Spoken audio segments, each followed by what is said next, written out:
Hello? Kulang pa ba yung senatorial slate ninyo?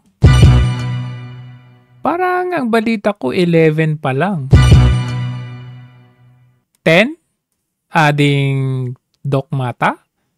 11? Ading Allen Capuyan? May isa pang bakante. Pero nasa sa inyo na yan. Pero titingnan nga muna natin itong si Gringo Nasan. Ito pala ay, actually wala akong kaalam-alam not until now na tumatakbo palang senador itong si Gringo Nasan. One of the longest senator in the history of senatorial sa Philippines. Ano siya? Ang tawag dito, independent candidate.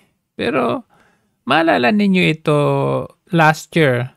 This was January 2024 last year kung saan nananawagan si Gringo Nasan sa atin. Hindi, kay Marcos Jr. Buong pagpapakumbaba kong hinihimok sina Pangulong Bongbong Marcos at dating Pangulong Rodrigo Duterte na maglaan ng kahit sandaling panahon para sila'y magkasama at makapagsagawa ng isang makabuluhang talakayan tungkol sa mga issue at alalahanin ng ating bansa sa kasalukuyan at sa hinaharap. Naniniwala ako na lahat tayo'y may kakayahang iwasan ang mga panganib ng digmaan o hidwaan at ang mga pinsalang dulot ng pagkawatak-watak ng ating bansa. Mahal ko ang Pilipinas. Mahal ko ang... So, nananawagan siya doon sa dalawa na may hidwaan, Duterte at Marcos. And sinundan niya yan noong a month after February 2024 kasi January ito. Ito naman nung February. Nanawagan ulit Many siya. believe that the situation in our country may deteriorate to unmanageable proportions that may result in irreversible damage to our institutions. As a concerned private citizen, I raise my voice to call for sobriety and calm between our two great leaders, President Bongbong Marcos and former President Rodrigo Duterte. We respectfully and humbly appeal to President Marcos Jr. to extend the hand of unity to former President Duterte at isama na po natin ang mga dating Pangulong Gloria Macapagal Arroyo at Erap Estrada to convene an executive meeting among the four of them. Four great leaders in one room, our most senior statesmen, away from the prying eyes of the media. A personal meeting among four concerned Filipinos, all wanting nothing but what is best for the country.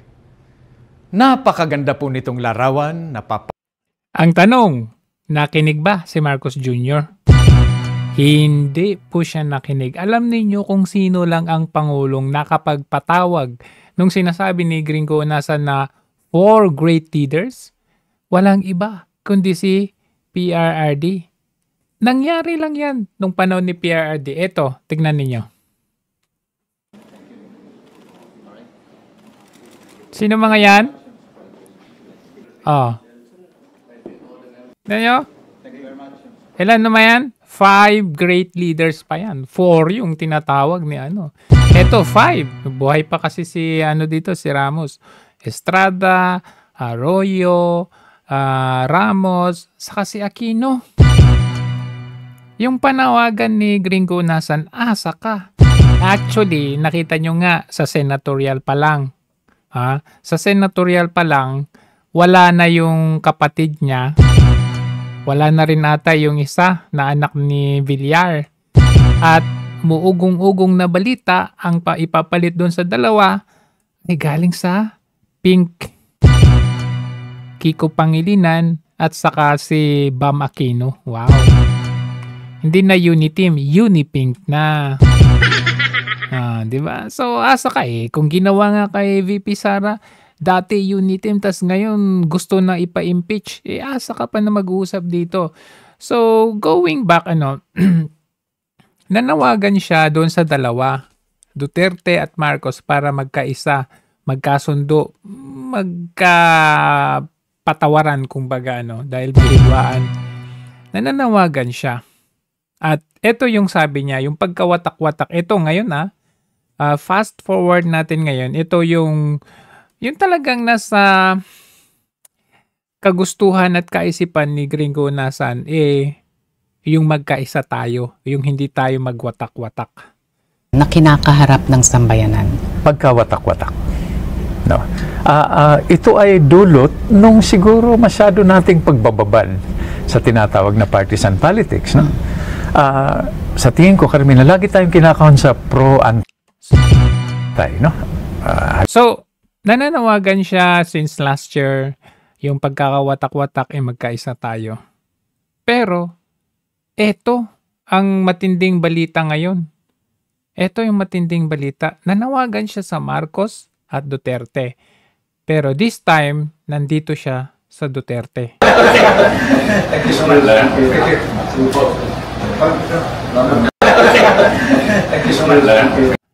Diba? Kumbaga, ang nakita ko dito, finally, meron na siyang piniling side. Kasi dati, gusto niyang pagkaisahin yung Marcos at Duterte kasi nagkawatak-watak. But this time, siguro naisip niya na di naman nakikinig itong Marcos Jr. na ito.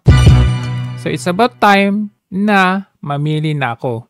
Namili siya. At ito nga, nagkausap sila ni Marcoleta doon sa signature campaign para pabalikin si Tatay Digong. Panoorin. Samantala may nakikitang probable cause ang grupo ni dating Senador Gringo Nasan at senatorial candidate Rodante Marcoleta para maibalik sa Pilipinas si dating Pangulong Rodrigo Duterte, lalo na't sinasabing hindi dumaan sa due process ang pagpapadala sa kanya sa ICC.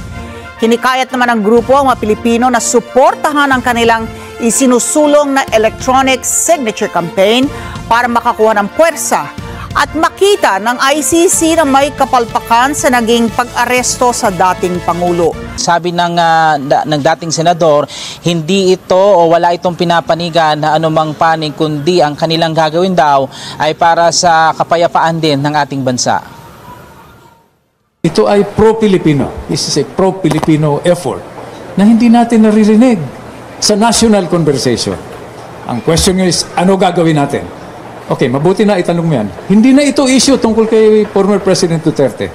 Issue na ito ng bayan, ng sambayan ng Pilipino, ng Pilipinas. Yan ang panawagan ni Senator Aspirant Gringo Nasan patungkol sa nagkakagulo at kasalukuyang hindi raw nagkakaisang bansa. Dahil dyan mag-oorganisa ang grupo ni Honasan kasama ang Reform Philippines at ang Democratic Party of the Philippines maging ang Malayang QC Party ng isang kampanya para may panawagan ng agarang pagpapauwi kay dating Pangulong Rodrigo Roa Duterte. So, diba, the mere fact na nandun siya, nakipag-usap kay Mayor Baste at kay Congressman Dante Marcoleta, kahit sabihin niya na wala siyang pinapanigan, napakalinaw. In fact, kahit puntahan mo yung kanyang page, ito, ayan, putting his picture with the PRRD is, somehow makikita natin na itong si Gringo Nasan ay, anong tawag doon? Consistent, kumbaga sa laban para sa Pilipino. Magmula noon, nananawagan siya noon hanggang ngayon. Nakita ninyo, may history siya of fighting the former president senior, baka ayaw na lang magsalita, pero the mere fact na may history itong si Gringo Nasan, at nasa tamang direction siya, nasa tamang side siya, magandang senyales ito po. Magandang, it's a good sign para sa atin po ito. Ito po yung laban, tunay na laban ng bayan. Out of nowhere, out of nothing, hindi natin alam kung saan siya biglang nagsalita kasi dati parang dito siya gustong pagkaisahin. Tapos out of nowhere, nag-decide siya na, dito tayo. Kasi ito yung pro-Pilipino talaga. Hindi na ito yung pro-China, pro-America. So, kung hindi mabigat sa ating choice, pwede to.